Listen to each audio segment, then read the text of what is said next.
Nowadays, smartphone changes can usually be measured in millimeters and gram fractions. The era of sweeping hardware redesigns is all but done. Most of the updates we see seem to be in material swaps and growing and shrinking camera array plateaus. That's not a bad thing, certainly not judging by the Samsung Galaxy S26 Ultra I hold in my hand. It's eminently familiar but also stunningly powerful and aesthetically sublime, even without last year's titanium. It's not a perfect Android phone, but easily one of the best I have ever used or tested. It's the full package, a relatively slim and light big screen mobile communicator, and a powerful pocket computer that, with its hidden S Pen, can even excite creative types of compulsive note-takers. Samsung gets away with not changing much by still delivering on all the promises of a great flagship phone. It has excellent cameras, easily the best of not just the S26 lineup, but all recent Galaxy phones. It has the fastest chip, even thanks to a bit of customization from Qualcomm, outdoing the Snapdragon 8 Elite Gen 5 you might find on other Android phones. The S26 Ultra hides a pair of truly remarkable features that are not evident at first glance but will surely be the most talked about updates for some time to come. One is the privacy display, a true bit of display hardware innovation that has no equivalent on any other modern smartphone. Then there is the built-in gimbal. Strike that, it's not really a gimbal, just a wild bit of hardware and software engineering that lets you turn your camera up to 360 degrees while keeping the footage perfectly labeled. It's a handset overstuffed with AI possibilities, adding this time perplexity to Bixby and upping the creative and assistive capabilities of Galaxy AI. Google uses the S26 Ultra to give us a sneak preview of the agentic possibilities soon arriving on Pixels and all other supporting Android phones. The list of AI abilities is long, overwhelming, and perhaps too much. It's not a weakness per se, but I still don't know why one phone has so many. But then you also might wonder why the iPhone 17 Pro Max still has so few. Samsung backs up the power and performance of this smartphone with way better heat and power management and excellent battery life. And to top it all off, it's still $1,299 US. That's not affordable, but it is the same price as last year, which is more than can be said for the Galaxy S26 and S26 Plus. There is not enough here to trade in your still wonderful S25 Ultra, but it would be a big leap from, say, the S23 Ultra or anything earlier, and will undoubtedly end up atop our best Android phones buying guide. Samsung unveiled the Galaxy S26 Ultra along with the S26 Plus and S26 on February 25 as part of its Unpacked event. It ships on March 11, 2026. While the Galaxy S26 and S26 Plus saw price hikes, the Galaxy S26 Ultra still cost the same in the US as the Galaxy S25 Ultra did last year, $1,299 US. It's available in a choice of 6 colors wherever you buy: cobalt violet, sky blue, black, white, and the online exclusives silver shadow and pink gold. The phone ships in either 256GB, 512GB or 1TB storage configurations, and every variant comes with 12GB of RAM, 16GB of RAM if you buy the 1TB model. If you go for more storage space, you will pay somewhat more than did you last year. In the US, the 1TB model is now $1,799 US, roughly $140 more than the last year. The Galaxy S26 Ultra is still a little more expensive than the base iPhone 17 Pro Max, and both do start with 256GB of storage and offer comparable features. However, the S26 Ultra does include the integrated S Pen and all of that onboard AI.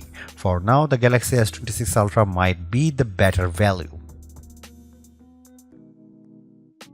Leading from the rear, the Samsung Galaxy S25 Edge has had significant influence on the look of the entire Galaxy S26 lineup. Nowhere is this more evident perhaps than in the new Galaxy S26 Ultra.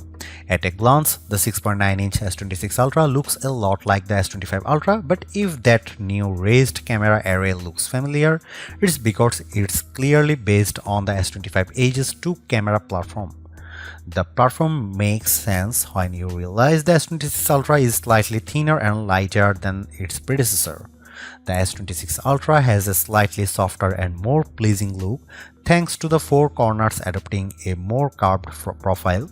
Samsung also swapped out a key material, trading titanium for armor aluminum. Honestly, it's not something most people will notice, and I wonder if it helped Samsung save a little money on production costs.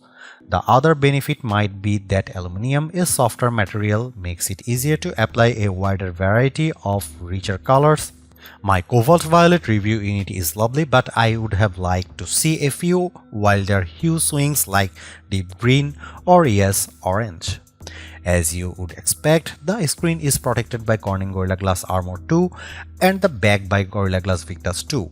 These materials should help protect it from scratches and cracks. Beyond those updates and changes, nothing has changed. The power or sleep or Gemini button and long volume button are in essentially the exact same spots. There are a pair of microphone holes along the top edge. On the base are the SIM slot, speaker slot, and USB-C charge port. Next to that trio is the S Pen. You press it to release the pen, which looks quite similar to the last S Pen but is in fact slightly thinner. I didn't find that it made any noticeable difference in usability. The entire phone is still rated IP68, which means it can handle a rain shower and dust. Think about the design this way. If you liked the looks of the S25 Ultra, you'll probably like the S26 Ultra. Sure, the camera bump grew, but it is generally an attractive, big screen Android smartphone with fresh colors to attract those who found the titanium hues wanting. Samsung left its 6.9-inch dynamic AMOLED display mostly unchanged. It still offers up to 3120 by 1440 QHD plus resolution. It has the same brightness and ability to smoothly transition from 1 Hz for a sleep screen to the buttery smooth motion of 120 Hz. There is still a selfie camera cutout near the top of the display and a very thin channel between the frame and the screen for one of the loud and clear stereo speakers. The marquee feature, and one that is in fact unique among smartphones, is the privacy display. As the name implies, this feature adjusts the screen so that people standing on either side of you, behind you, or even in front of you cannot read what is on your display. There are a few remarkable things about this feature. First, it's a hardware innovation accomplished by controlling 2 different kinds of pixels, narrow and wide. These pixels are set in every other pixel pattern, wide, narrow, narrow. In standard mode, both pixels are on, providing a 180-degree view of your S26 Ultra screen. In privacy display mode, the white pixels turn off, and then anyone off axis only sees a grayed out or nearly black screen unless their face is perpendicular to the S26 Ultra display. Here's the other remarkable thing. Because this is a pixel level, the privacy display can be set only hide a portion of a screen. Think notification pop-ups, password, and PIN entry. You can access display privacy through settings or the quick panel. On there, it lets you turn it on for the whole screen or set conditions, PIN, pattern, password, and notification pop-ups. I turned on privacy display and could immediately see it at work. First, I noticed that my own screen view looked slightly desaturated. Second, the default privacy display mode isn't that effective, and I could still make out the dimmed content even when viewing the screen from an angle. To really see the magic, you have to turn on maximum privacy protection. Once I did that, my screen looked almost black from an off angle, and the same was true when I set it for conditions like only blacking out my notification pop-ups. The third and perhaps best privacy display feature is that you can enable it on a per app basis. Imagine you don't want anyone see what your TikTok or Instagram algorithm looks like. Just turn on privacy display for those apps, and whenever you use them, they will only be visible to you. I set it up for my TikTok and Instagram and it worked perfectly. This is the kind of feature I expect competitors like Apple, OnePlus, Motorola and others to copy in short order. Privacy display will change the equation when deciding which S26 is right for you and could tip the scales in Samsung's favor when considering a platform switch.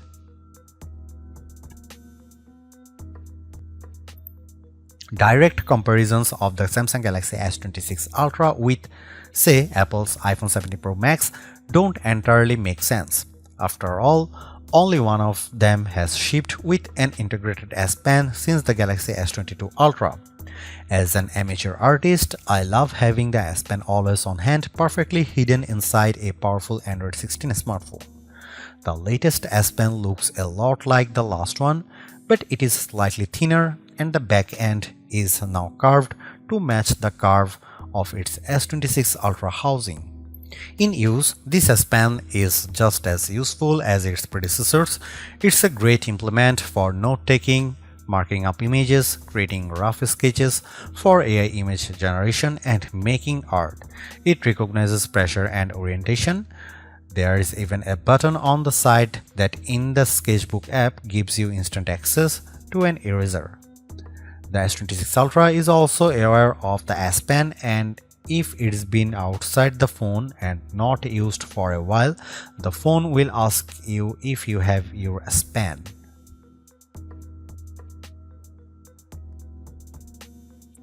Before we dive into the photographic performance of the Samsung Galaxy S26 Ultra, let's pause a moment to look at the virtually unchanged camera array and selfie camera. The main camera is 200 megapixel and f1.4 aperture.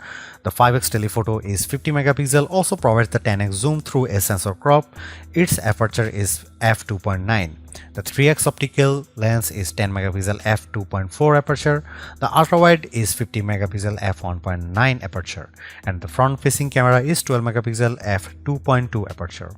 What's not evident there are two significant changes on the 200 megapixel main camera and 10 megapixel 5x optical zoom. Both camera features wider apertures, which allows them to capture more light and makes them more effective in low light situations.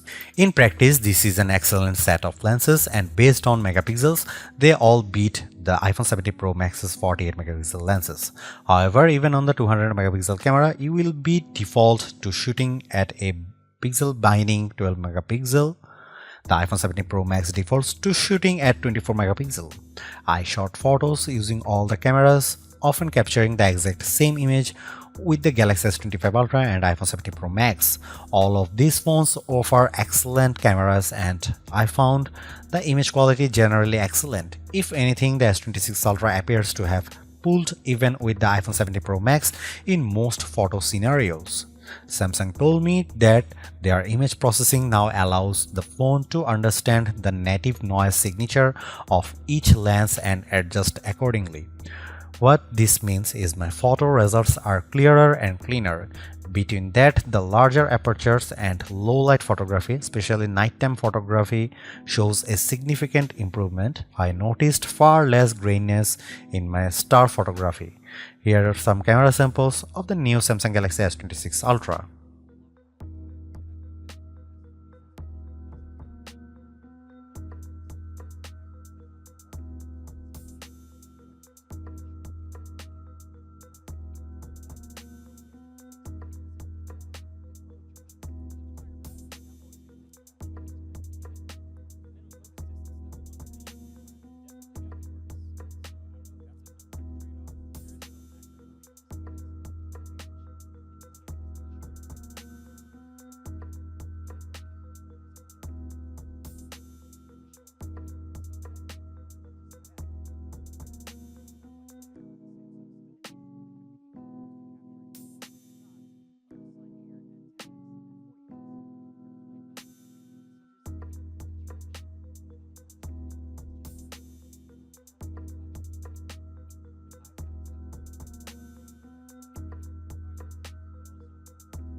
Few phones illustrate our oversaturated era of generative AI more than the Samsung Galaxy S26 Ultra.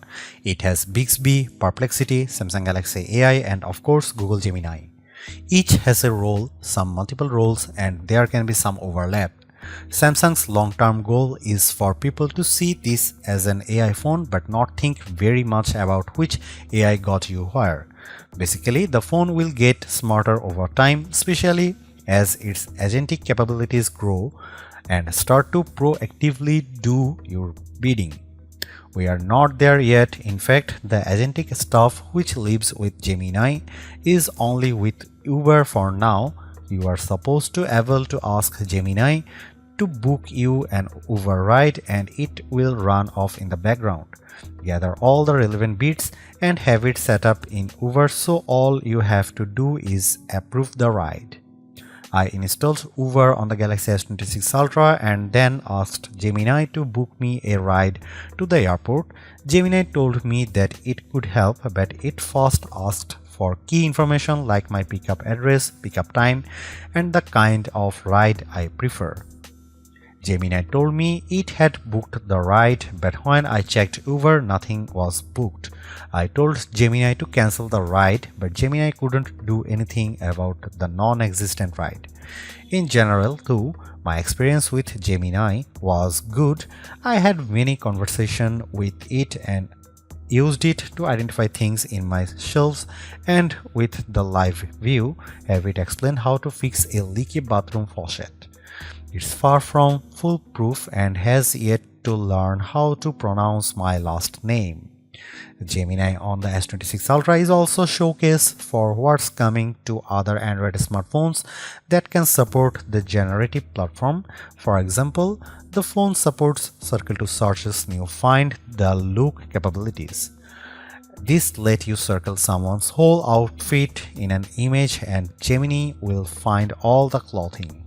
Samsung's own Galaxy AI is already a powerful and pervasive generative AI platform on the Galaxy S phone line. However, it now has some features. I used it, for example, to make a simple cartoon sketch of my face and then transform it into a more polished comic, which I then used to generate stickers that I can now send to friends over messages. Galaxy AI's photo editing capabilities are very strong. I grabbed an apple, put it on a table and took a photo. Then I asked Google AI to take a slice out of the apple and put the slice next to the apple. After a few seconds, it compiled and the results look real. When I had it take another AI shot at the photo, I noticed that the slice and the cutout on the apple didn't match up quite as neatly as they did on the first generated shot. Bixby is better at conversational queries, but it can still take some work to get Samsung's homegrown digital assistant to do what you want. I asked it to change the aspect ratio on my photos to 16:9, but had to repeat myself a few times to make it understand. Saying 16:9 did the trick. For questions that do not relate to the phone, Bixby now has Perplexity AI. If you ask, as I did, about the capital of Montana, Bixby won't hesitate but will tap directly into Perplexity in the cloud to get the answer. You'll notice that the result has a little Perplexity logo on it. The Samsung Galaxy S26 Ultra has a collection of Now features, including Now Brief, which shows up as a home screen widget, Now Bar for adaptive reminders, and the new Now Nudge, which can give you contextual reminders and information where and when you need it. Now Brief is a fine widget with information about the weather, my schedule, and news, but I didn't find much use in the rest of the Now tools. I think I need to spend more time with the phone and let it learn a whole lot more about me before these tools become truly useful. Last year, Samsung unveiled its powerful audio erase, which can remove distracting background audio from your videos. You can reduce voices, crowd sounds, and background noises with customizable sliders for each control. It's effective, but if you turn the noise reduction all the way down, voices can end up sounding a bit robotic. More intriguing is Audio Eraser's new third-party app capabilities, which you access via the quick panel. I tried it with TikTok and YouTube and could tell it sharpened and raised the dialogue a bit over background noises, but otherwise did not find it all that useful. I like many of these AI tools, but I do think the system is a bit overloaded with options. I look forward to a time when there is more consistent AI approach with zero redundancy. If one onboard AI can handle a task, there should not be another waiting in the wings to do the exact same thing. Every year, Samsung gets the fastest available Snapdragon for its flagship smartphone, and every year it convinces Qualcomm to customize the chip, squeezing out a few extra gigahertz of speed just for its phones. In truth, the Qualcomm Snapdragon Gen 8 Elite 5 for Galaxy is about more than just speed. It's customized to work better for the Galaxy S26 series across a range of tasks. Samsung claimed that it brings faster CPU, GPU, and NPU performance. This translates into better Geekbench benchmarks than the similarly named Snapdragon chips in last year's Galaxy S25 Ultra. Single-core and multi-core scores eclipse those on Apple's A19 Pro. GPU screens are harder to compare to. The iPhone 17 Pro Max silicon appears to be significantly ahead of those on the S26 Ultra. Benchmark numbers tell you little about real-world performance in everyday use. That last Ultra was fast, and this new S26 Ultra is fast. There is enough headroom that I doubt anyone will notice the difference. The NPU powers some pretty impressive local AI. I played PUBG and Asphalt 9 Legends on the phone and was impressed with how the games looked and the smooth and fast performance. Better yet, the S26 Ultra never got warm. I will credit the new vapor chamber with the cooler performance. The Galaxy S26 Ultra CPU is backed by 12GB of RAM and 256GB of storage. I can get 16GB of RAM if I pay for the pricey 1TB model. Overall, this is a fast device ready to accomplish a range of tasks, including running some impressive local AI models. I am honestly impressed by the Samsung Galaxy S26 Ultra's battery life, even with brightness turned up. The screen refresh rate set to a max 120Hz and resolution turned up to QHD+, it carried well past 25 hours of operation. If I lower the brightness and work with Full HD+ resolution, it can last 2 days on a charge. The 3nm Qualcomm Snapdragon chip is efficient, and the One UI 8.5 platform knows how to squeeze the most life out of a single charge.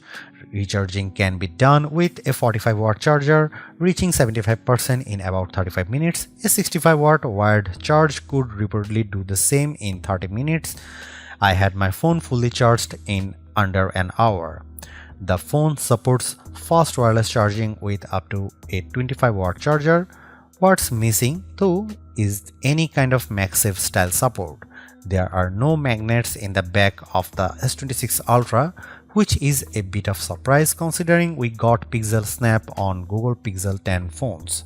Samsung is only promising that all the cases it sells will come with the built-in magnets. The S26 Ultra sticks closely to the familiar Galaxy formula, but it is one that clearly works. Performance is blazing, Samsung's software ecosystem is extensive, and photography largely keeps pace with the Western competition. The S Pen continues to have its vocal supporters, and Privacy Display can legitimately claim to be the most interesting new phone tech of 2026. Anyone demanding the biggest batteries or best camera sensors probably started shopping elsewhere a few generations back, and the S26 Ultra's minimal gains on the later haven't done anything to change that. The pro-level video features, while very sleek, don't have mainstream appeal. Samsung AI's seeping into every aspect of the operating system is beginning to grate too. But there's safety in what you know, and a lot of people have a Samsung phone in their pocket already. Spec snobs may not like it, but this is almost certainly the flagship Android phone for the majority of US and European buyers.